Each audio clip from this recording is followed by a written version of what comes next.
ठीक है, तो ये एयरक्राफ्ट जो है, इससे जुड़े हुए भी कुछ ग्राफिक्स हैं। मैं चाहूंगी कि हम उन ग्राफिक्स को प्ले करें, अपने दर्शकों को बताएं कि आखिर ये एयरक्राफ्ट जो है वो क्या काम करता है, किस तरह से ये मददगार साबित होता है जब भी कभी इस तरह की कोई न्यूक्लियर लीकेज या रेडिएशन या संभावित खतरा होता है। तो इस एयरक्राफ्ट के वहां पहुंचने से क्या कुछ हुआ, दरअसल आपको हम ये जानकारी भी देंगे। अभी तो किराना हिल्स के बारे में आपको ये जानकारी मिल रही है कि 1983 से 1990 तक कई न्यूक्लियर टेस्ट यहाँ पे पोटेंशियल किए गए हैं और पाकिस्तान के न्यूक्लियर संस्थानों ने ये टेस्ट किए हैं। ये किराना हिल्स के बारे में हम आपको लगातार अपडेट दे रहे हैं और अमेरिका ने न्यूक्लियर टेस्ट का पहले विरोध भी किया था।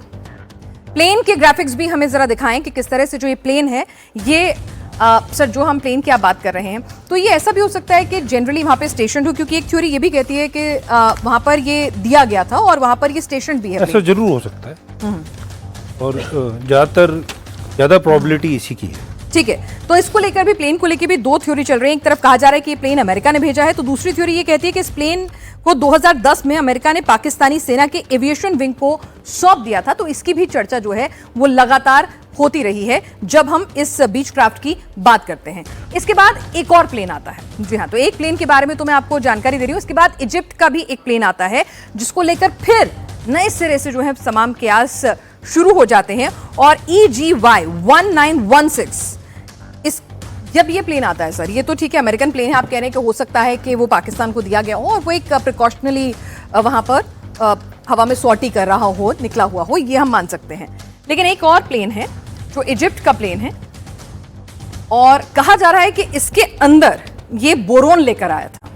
तो जरा इस प्लेन के बारे में, बोरोन के बारे में हमारे दर्शकों को आप कुछ बता पाएं? तो देखिए, ये तो बहुत हाईली इंटेलिजेंस की बात की जा रही है कि स्पेसिफिकली एक इजिप्ट का एयरक्राफ्ट आया और बोरोन लाया और ओपन मीडिया में उसका पता लग गया। ये कुछ थोड़ा सा ज्यादा बहुत डॉट्स को जरा ज्यादा डॉट्स जोड़ा जा रहे हैं, क्योंकि अगर बोरोन आएगा भी और कैसे पता लगेगा कि बोरोन आया है, ये थोड़ा सा मुश्किल। ठीक है सर, तो ये देखिए कि जो एयरक्राफ्ट पहुंचा तो उसका काम क्या होता है, रेडिएशन लीक के असर का पता लगाता है। B350 AMS gamma ray sensors इसमें होते हैं। RTDT system geographical mapping tool से लैस होता है और रेडिएशन लीक की जांच के लिए ये काफी नीचे उड़ान भरता है। तो क्या इसने किराना हिल्स के ऊपर उड़ान भरी? ओपन सोर्सेज में सब कुछ अलग अलग तरह के दावे किए जा रहे हैं इस अमेरिकी प्लेन को लेकर। एक थ्योरी है कि ये प्लेन वहां पहुंचा, वहां उड़ता हुआ, जो आप ट्रैक करते हैं जब एयरक्राफ्ट्स को, तो उसके ट्रैकर में पता चला कि ये वहां पे उड़ान भर रहा था।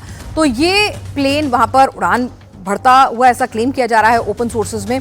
तो ये प्लेन वही प्लेन है जो 2010 में पाकिस्तान को सौंपा गया था, या फिर एक नया प्लेन आया और इसी वजह से आया कि वहां पर इस तरह का कोई खतरा था। लेकिन इसको लेकर जब अमेरिकी सरकार से सवाल किए गए, उनके नुमाइंदों से सवाल किए गए, तो उन्होंने कहा इसके बारे में उन्हें कोई जानकारी नहीं है। अभी तक जब भी न्यूक्लियर तरह के जो हमले होते हैं उनको लेकर जो संस्थान होती हैं, उन्होंने भी इसी तरह का कोई दावा नहीं किया है। पाकिस्तान की तरफ से भी कोई ऑफिशियल क्लेम नहीं आया है। हिंदुस्तान ने तो दोनों बार, एक बार नहीं दो बार, DG एयर ऑप्स भी और विदेश मंत्रालय की तरफ से भी इसको हमने नकारा है, क्योंकि एक जिम्मेदार मुल्क है। लेकिन ओपन इंटेलिजेंस सोर्स में इस तरह की खबरें जो हैं वो लगातार चल रही हैं।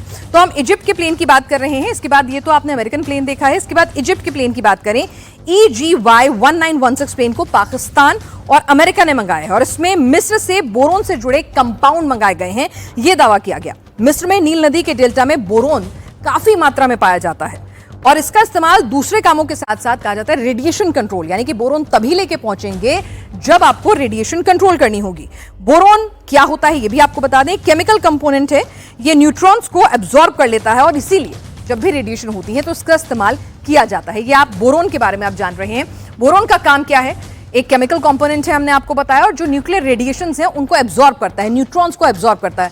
Sir, could you explain this a bit for our viewers? देखिए, ये भी पूरा एक केमिकल मतलब एक एक्सपर्टीज का ही इलाका है, पर जो आप कह रहे हैं और जो ओपन सोर्स में यही है कि ये मटेरियल न्यूक्लियर रेडिएशन के दौरान इस्तेमाल किया जाता है उसके इफेक्ट्स को कम करने के लिए, और निश्चय ही ये इजिप्ट के नाइल रिवर के इलाके में पाया जाता है। ये दो तो फैक्ट है, ये दो फैक्ट है, पर ये कि इसको यहाँ लाया गया और किसी ने देखकर आइडेंटिफाई कर दिया कि बोरोन ला रहे हैं, थोड़ा सा ज्यादा। चलिए, तो लोगों को पता होना चाहिए कम से कम, ठीक है, ओपन सोर्स की इंफॉर्मेशन है, तो ये सिर्फ दावे हो रहे हैं। लेकिन ये प्लेन जो हैं, इनकी मूवमेंट ने सस्पेंस को और ज्यादा बढ़ा दिया। पाकिस्तान, अमेरिका से मंगाया गया EGY 1916 प्लेन, इजिप्ट से बोरोन से जुड़े हुए कंपाउंड मंगाए गए हैं। इजिप्ट की नाइल नदी में ये बोरोन मिलता है और रेडिएशन कंट्रोल करने में बोरोन का इस्तेमाल किया जाता है, जैसा हमने आपको पहले भी बताया। इमरजेंसी में बोरिक एसिड या बोरोन कार्बाइड का भी इस्तेमाल किया जाता है न्यूक्लियर रिएक्टर्स को काबू करने के लिए। और कहा जा रहा है कि भाई मिस्र से ये जो प्लेन है खासतौर से बोरोन लेकर ये उड़ा है और ये उसी स्थिति में होता है जब किसी भी तरह की कोई न्यूक्लियर रेडिएशंस होती हैं और उनको काबू में किया जाता है।